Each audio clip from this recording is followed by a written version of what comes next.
Welcome to Our Next Existence by Katie and the Chorus. I'm Katie, former technology strategist turned reluctant spiritual medium, and I channel messages from the Chorus, a group of beings just beyond our sensory perceptions who are loving, expansive, and who greatly enjoy sharing their perspective of us. Join us each week as we share and discuss their ideas about humanity's existence, purpose, and future. Concepts you can draw from to accelerate your path, expand your perceptions, and ultimately step into the flow of the universe and your life.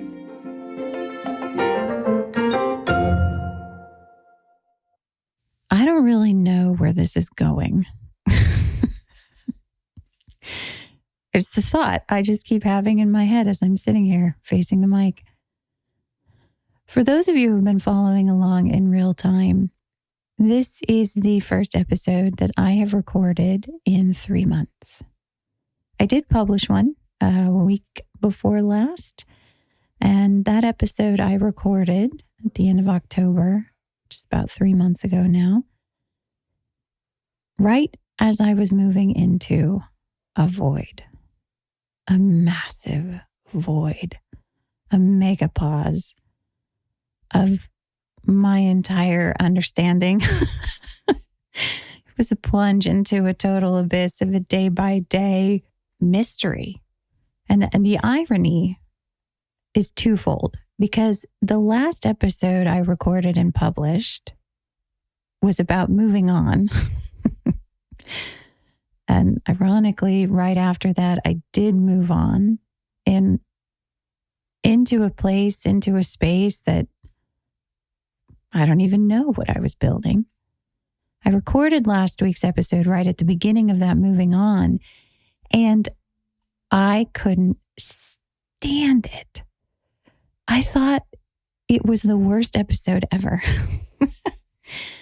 which was a flag to me at that moment in time, because I recognized that the feelings of shame were locking that door.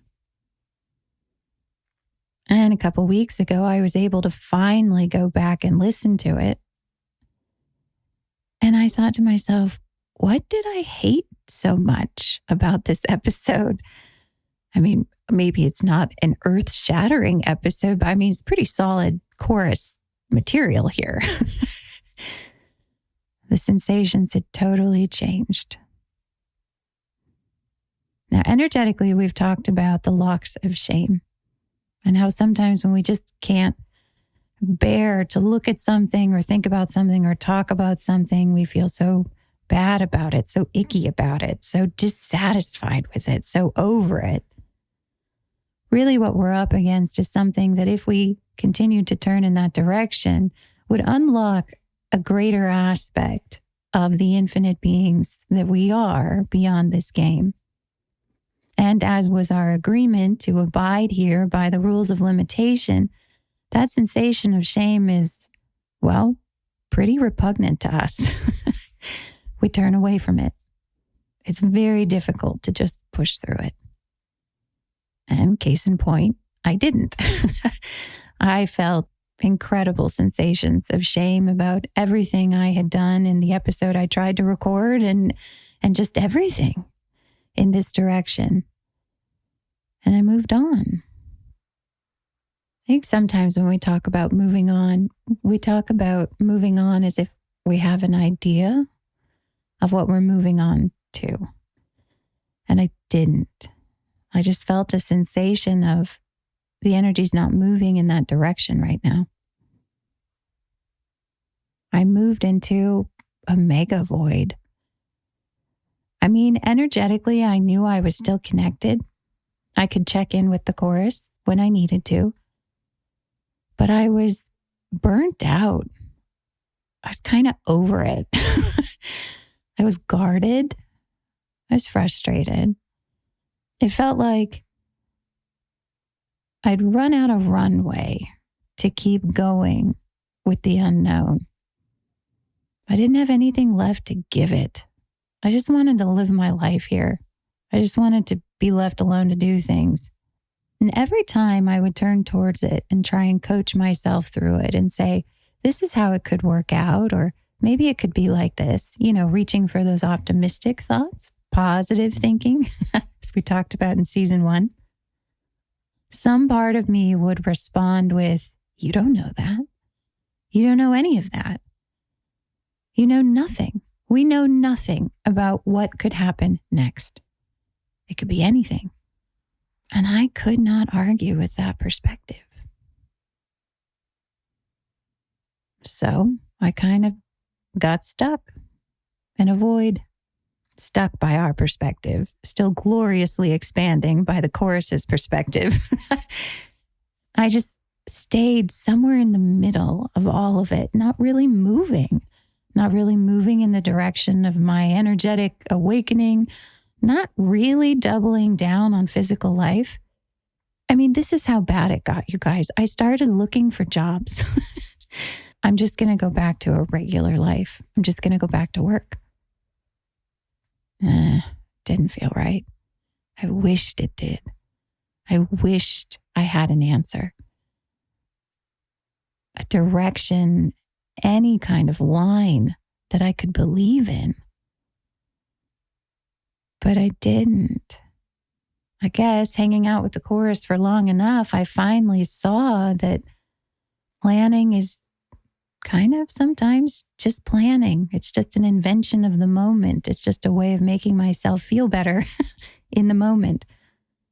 And it stopped being satisfying in the way it used to. I missed my old sense of certainty, my own sense of conviction of go out and get them and I'm making progress. I missed the sense of progress. I missed the idea of something you were moving towards and that each step you took was bringing you closer to it. Even that line, I couldn't reconcile myself with. There was nothing. It felt empty. Now, on the one hand, while it felt empty, on the other hand, it felt eerily present all the time. But it wasn't a kind of presence that I had expected or felt before in my flitting in and out of the present moment, as a busy human does. It felt peaceful. And you could also say very boring. It felt expansive and full of possibility. And you could also say unnerving. It felt like I was right on the cusp of opening the door truly, physically, to entire other worlds. And you could also say, felt agonizingly, frustratingly out of my control. I expected one side of these sensations in stepping into a full-time presence, I guess you could say. I didn't expect the other side. Even after all of these years of the chorus saying, you don't actually eject from the game. You don't actually jettison a part of you that you don't like. You learn how to expand across them. You understand them. You change. You evolve through your embodiment of them. Even after all those messages, there was still a part of me that thought that by the time I hit this point, I would just be dancing on moonbeams and floating on water. Time has been my friend.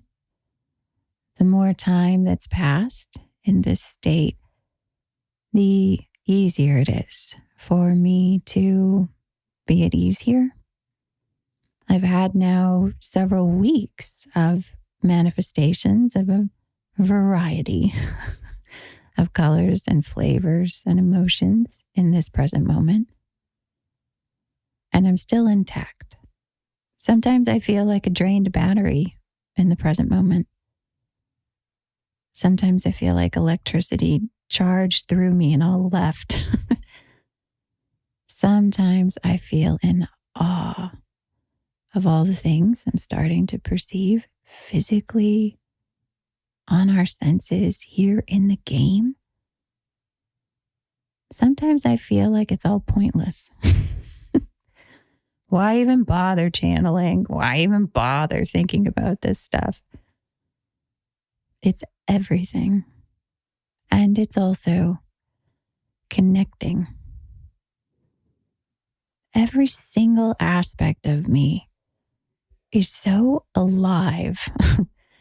I am more human than ever. I am more energetic than ever. I have conversations I never could have fathomed. I see things that astound me. And in all cases, I feel like somehow I always come around through all of it to understanding the universe more. So I don't know where this is going. I don't know that I'll ever have that sensation in the same way again. Fascinating perspective to think you know what's coming. And I lived it up there. But more than ever, I am aware that what I have, what stands before me, is in this moment.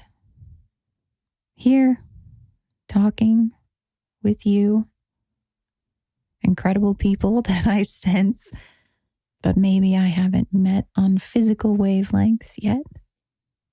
So I don't know how often I will be podcasting, but what I do have is a strong sense of knowing that I will come back here as often as is aligned, as often as is relevant, as often as there is truly something to be shared, synchronistically, serendipitously, perfectly. The messages will show up here when we are all ready to hear them. Until maybe one day, we're a little more like the chorus, where every time we show up for anything and everything is exactly the right time for that manifestation to occur. In the first part of the episode, you'll hear directly from the chorus themselves, and then afterwards we will discuss. Talk to you soon.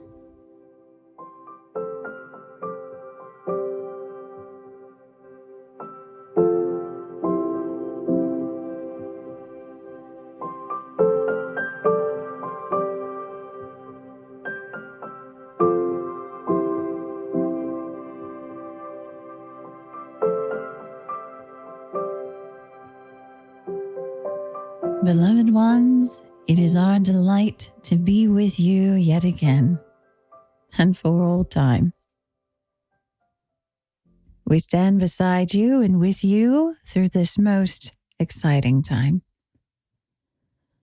We know that many of you have begun to recognize us, to sense us, to feel us in your days and moments of love and support, opening and connection. And we are there with you all, with you each. There are many among our kind, as there are many among yours.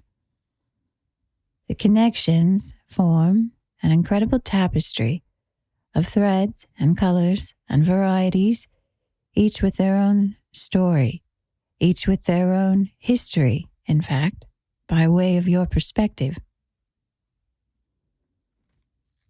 We are predominantly non-physical, but recall that as your beliefs change, so will your embodiment of those beliefs, and therefore your physical experience of these wavelengths will evolve. And therefore what seemed less physical might seem a little more physical. What seemed beyond the veil might seem right next door. What was always so imperceptible as to be even difficult to imagine will now seem more possible, easier to visualize, and one day, easy to see. Sight, as you have known it, has been extremely limited. You will develop names for these things, categories, classifications, identifications, as humanity loves to do from its incredible perspective. And what you will find in these things is that not all eyesight is the same. Not all physical sensations are the same. They vary quite distinctly by way of the frequencies that they are accessing.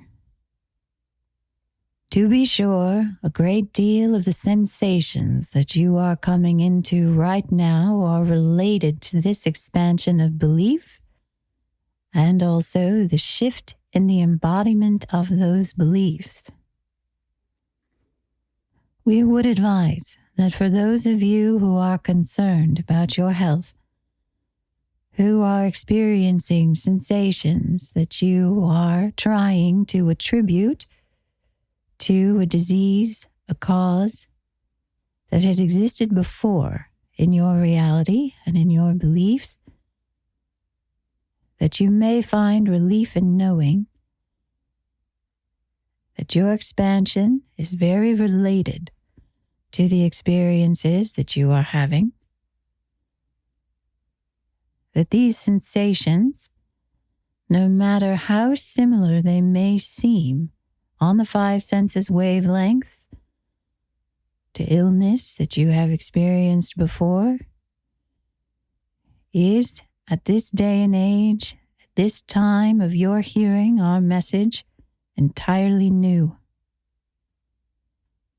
The possibility of what this is bringing to you is vast. Transformation is not always easy in your reality, but it is time-based. This too shall pass. These things will evolve as you are evolving. Take heart, beloved. For all is going according to plan. We love you infinitely.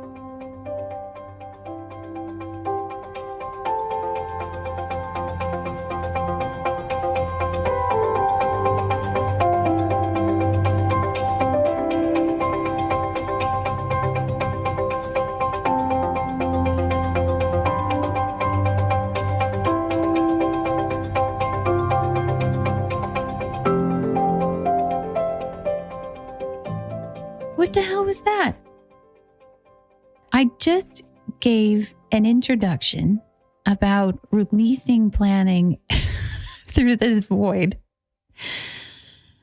They just close out their message with "it's all going according to plan." I mean, do you see what my life is like? Now what do I say? I don't even know. And then they start giving advice and tips on if you're experiencing disease. Do you know how much I get uncomfortable anytime we go near that topic? Because I know what it's like to be sick. And if you've got these loving beings that you've come to respect and trust, and then they're like, "Hey, don't worry about your disease," there's a part of me that's like, well, maybe they should. You're not a medical provider. You're not even human, guys. You're not even here. Ugh. All right, let's see what we can make of this. So, ironically or not, probably not, I have been experiencing a return of symptoms, you could say, from one perspective these last few weeks. Oh my God, this is so personal. I can't believe we're ending up in this direction. Okay, so I had through a period of my life, I think before my son, a period of my life where I had a lot of UTIs, urinary tract infections, for those of you who don't know. And then that was it. And then I moved on with my life and kind of frankly forgot about them. I felt like I had resolved that issue. And I read the Louise Hay, and her mantra and all that. Okay. So speaking real time now, just in the last week or so, I have had these strange sensations in the lower quadrant of my abdomen, we will say. And I have been like, oh my God, do I have a UTI again? Oh my God. And I forgot. Okay. So I forgot a couple months ago, right around the hurricane, I thought I had one and it was super uncomfortable. And I went to the urgent care and they did the test and they gave me the antibiotics and I took them and I was like, okay, good. That's better. But it didn't quite feel like all better, but I was like, no, that's resolved. I don't know what else is going on with me. And there was enough happening that it sort of like faded into the background. The symptoms disappeared and I moved on. So I go through this void. I come out the other side. And in the last week or so, these symptoms have returned. And I'm laying in bed the other night with the chorus, not with the chorus, you know what I mean? I'm laying there talking to the chorus. I don't know, maybe with them. It's weird. And I'm remarking to them on these sensations. And I'm like, why this again? And, they pause me there and they're like, again? And I say, okay, fine. Good point. Redundancy, humanity. I get it. So this is new. And they're like, it's absolutely new. And it was easier for me to access that possibility than it had been before, right? After hanging out with them for so long. So I'm like, okay, this could be new.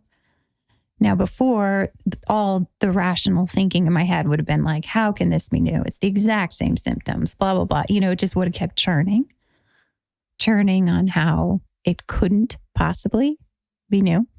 But instead, this time I was like, okay, open possibility. And then I said, so if it's new, it would be expansive. And they said, yes, this is serving you. This is part of your transformation. And I watched as my thinking about the symptoms evolved while talking to them and hearing their perspective. I had been churning on an analysis, a judgment basically, of all the choices I had made in the days leading up to that, and sort of scrutinizing how I had, quote unquote, given myself an infection. And under the light sort of their perspective, in the resonance with that frequency, my thinking changed. And instead, now I started to wonder and get curious about what this could possibly be bringing me. Now, as time passed, that wonder and curiosity sort of started to get irritated as I hit the limits of how long I could hold open possibility in our reality. And I started to get a little cranky and be like, oh, sure it is. Like, I don't see how. It started to turn back towards the judging of the infection. But then I was surprised that as that happened, I was able to reach back out to the chorus. I didn't kind of like shuffle off into my day and go do dishes or whatever, or call the doctor, or get human for a few hours before I returned to the chorus.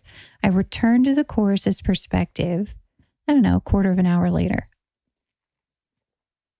As I continued to sort of oscillate faster than I ever had before, more consciously than I ever had before, more in a present way than I ever had before, new ideas, new realizations, we even might say, started to come through. where I started to recognize that when I first began connecting with the chorus, my first sensations were burning sensations at, above, around the top of my head. As the years passed, I then started to have throat issues. I then started to have heart palpitations and heart issues. I had a lot of GI issues. And now we had sort of worked our way down to what we might say is the bottom chakra, to what I might say is the urinary tract. And I found this very fascinating. I'd never noticed this before. I had never noticed the linear progression of my issues. They had literally gone in a line from the top down. Now, as I'm laying there sort of realizing this, a brand new realization came in. A brand new idea, a word, I don't know. And it said vagus nerve. Vagus nerve, vagus nerve, vagus nerve. It repeated for the next day or two as my symptoms grew worse, I might add. There's no shortcuts. No shortcuts with the chorus, just a very loving fan base. So I get to a point finally of being like, okay, fine, I'm just going to look it up because I'm pretty close to just going to a doctor, like whatever the chorus says. I'm sure these symptoms are supporting me, but I kind of want relief. You know, I'm a human, that matters. So I'm like, what have I got to lose? Whatever, I'll look up vagus nerve real quick. I look it up and I realize / remember, because I think I had to learn this at some point along the way, that the vagus nerve is actually a lot of nerves, otherwise known as the vagal nerves. And they extend all the way from your head, top of your spine, down around your spine, right down into your gut. And they are a key part of our parasympathetic nervous system. This is the part of our system that does all of the unconscious stuff, like breathing, heart rate, digestion, and urination. All the things that happen in the background of this very exciting fight or flight game board that we're in. So as I'm reading this and reflecting on this quote unquote return of symptoms, which is not a return of symptoms and is a new thing that's serving me and is full of possibility, I ask the chorus, I say, is this what this is about? And they say, what do you think? What do you feel? And it just resonated with me. It just felt like, yeah, this is a shift in my nervous system, in my energy, in the way that my body functions in the background. It felt allowing. It felt clear. It felt understood. And then my symptoms changed. Now, this is where I'll ask an important question from the perspective of us humans. Had I been so freaked out about resolving my symptoms as fast as freaking possible, do you think I would have taken the time to hear the suggestion of vagus nerve that I kept getting? And do you think I could have sat down and just said, sure, why the hell not, and looked it up? There is an aspect of time in almost every single experience of limitation that we have had here. An aspect of limited time, an aspect of scarce time, an aspect of time as we defined it for the purposes of our game.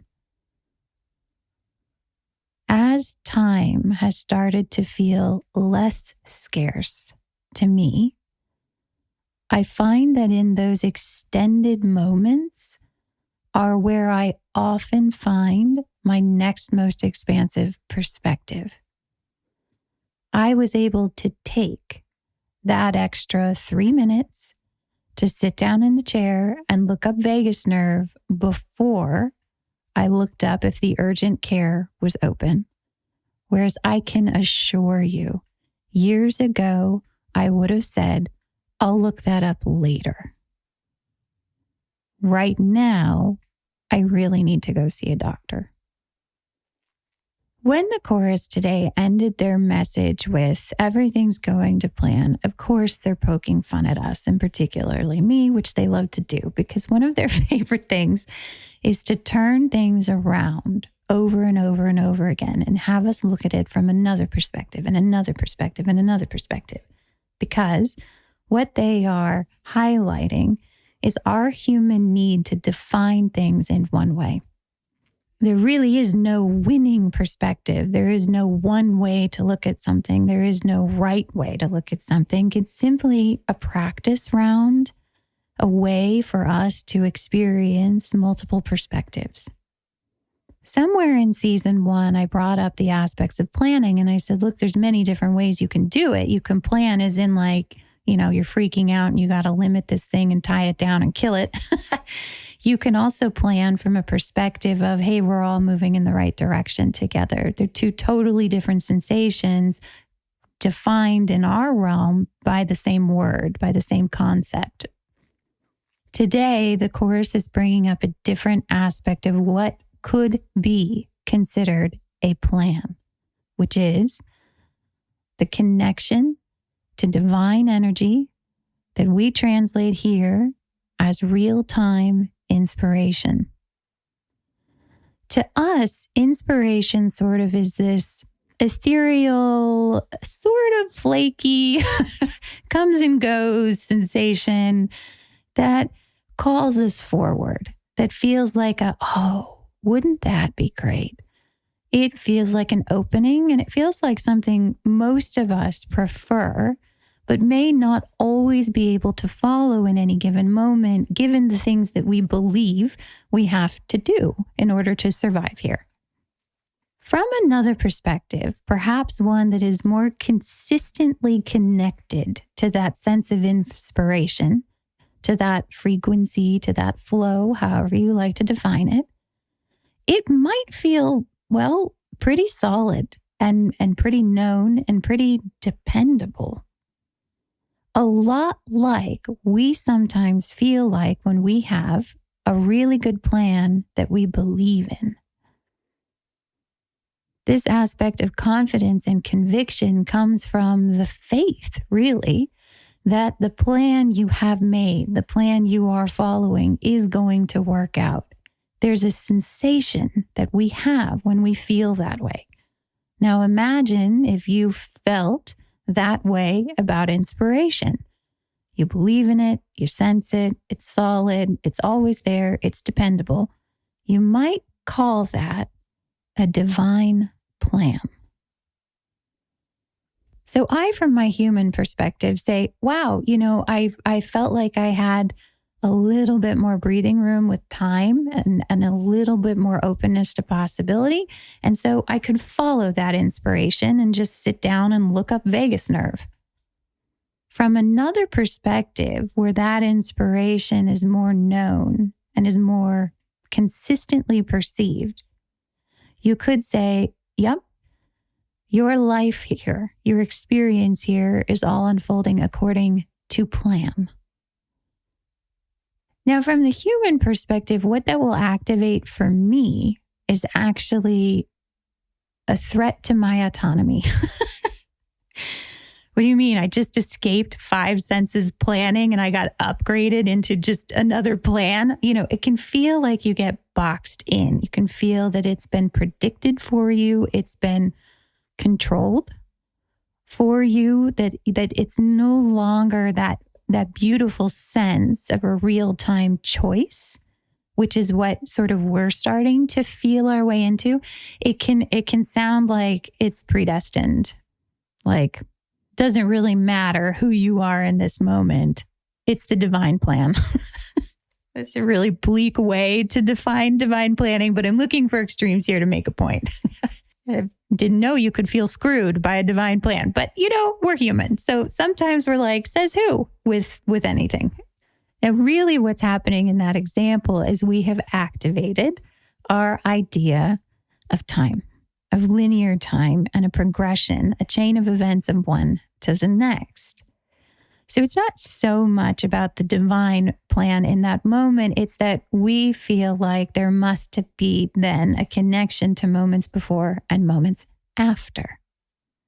It can sort of smack of like, oh, great. Every time I follow my inspiration, all I'm doing is kind of waking myself up to the divine plan that was always there. And I've sort of just been like missing, stumbling around in the dark.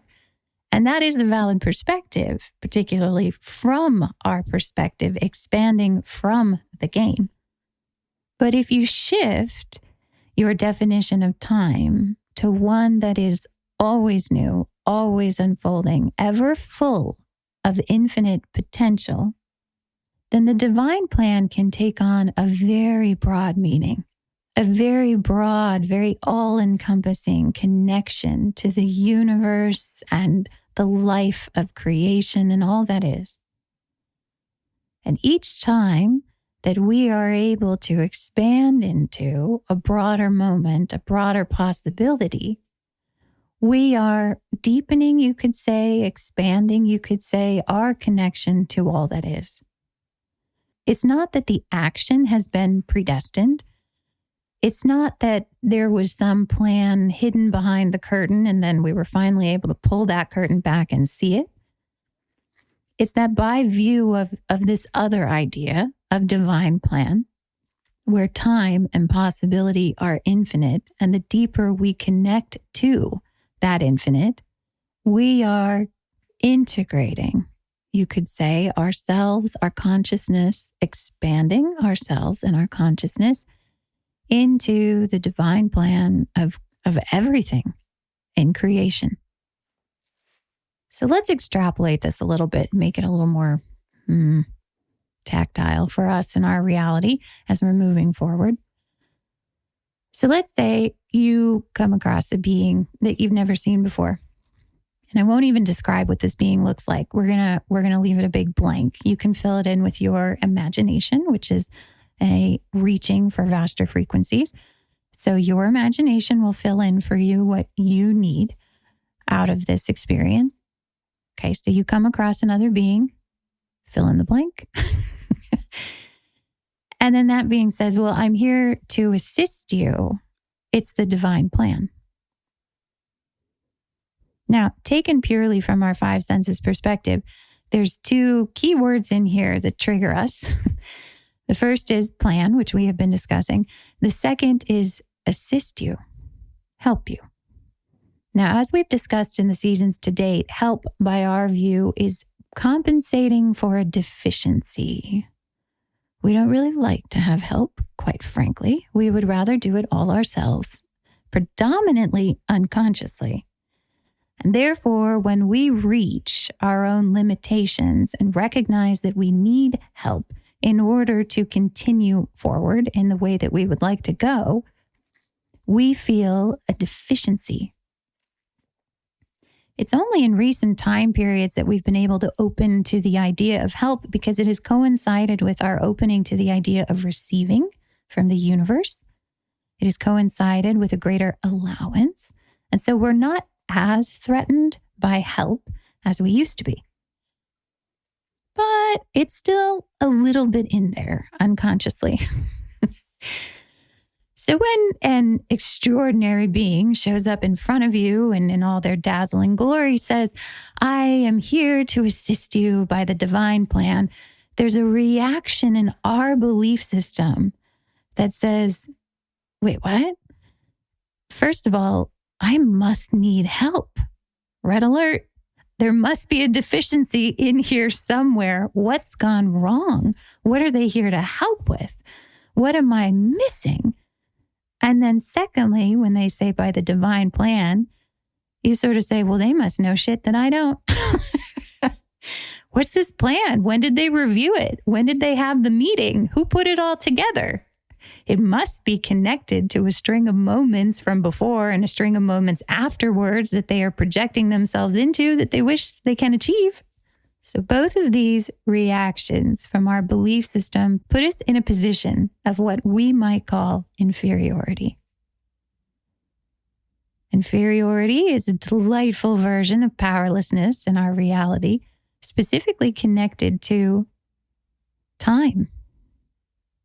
Inferiority is not necessarily powerlessness wholesale. Inferiority has this idea of at this juncture, I am in some ways subordinate or inferior to this other being. It's not that it could be that way always, but there is a sense that there would be needed a great deal of time in order to catch up. Catch up to what is this thing I need help with? Catch up to what's this plan that I don't understand? Man, I'm so behind the eight ball here. What is going on? And often in those scenarios, we hand over the power of our perspective to our beliefs of limitation. Now, I could say we hand over the power of our perspective to that other being and we say, what do we do? Tell us, as has happened many times in our history. But really what's going on is that our beliefs of limitation rise up. Because if they did not, we would understand that there are many different versions of time. And that simply by being exposed to a new perspective, desires ignite within us, the universe responds immediately, and we could have instant and direct clarity. But that's not what we came here to do. So instead we say, ooh, feels like way too much to ever catch up with, and decisions need to be made and stuff's got to happen right now. And we turn to those beings and we say, well, what do we do? Well, you could treat that being like a UTI. That sounds awful. That is the worst analogy I have ever made. But the point being that you can attack the symptoms. You can try and tackle to the ground this thing that you don't understand, and this help that you suddenly must need, and this dazzling being who has a plan, who has a connection to the divine plan that you didn't even know anything about. Or you can look at what your beliefs about time are doing in that moment. Are they telling you that you need to run out the door to the doctor's office right now? Are they telling you that you'll never catch up, there's not enough time, and that the best thing to do is to hand over your perspective to the beliefs of limitation and this being? Or could you find a little breathing room? A little way of saying, I don't know what this is, but I think this whole experience could be serving me in some way. It could be part of my transformation. I wonder why this being is here. And in that space, an inspiration might come through. A question, a word, a notion. You might even have to say, hang on 1 second, I gotta Google something called a vagus nerve. Be right back. And you could say that because you know that you have infinite time. And frankly, so does that being. And by way of accessing those beautiful parts of you, those infinite parts that have always been there, that have always been connected to the universe, that we are now awakening to, you are able to access your direct connection to all that is, to the power of creation as any and all and every being can ever know it to be. And from that powerful point of your own perspective that is being created, that is unfolding in that present moment, you will be creating with creation the divine plan.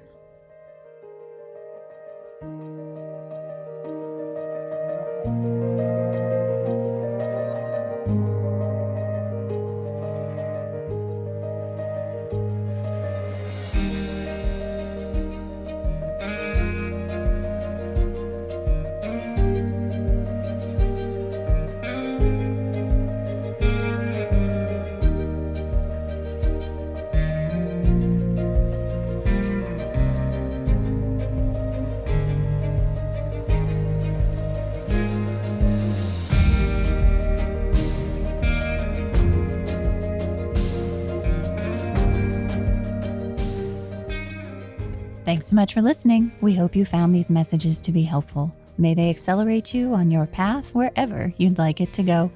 For more information on The Chorus and I, our podcast, book, or how to get in touch with us, visit katieandthechorus.com. Thanks again. See you next time.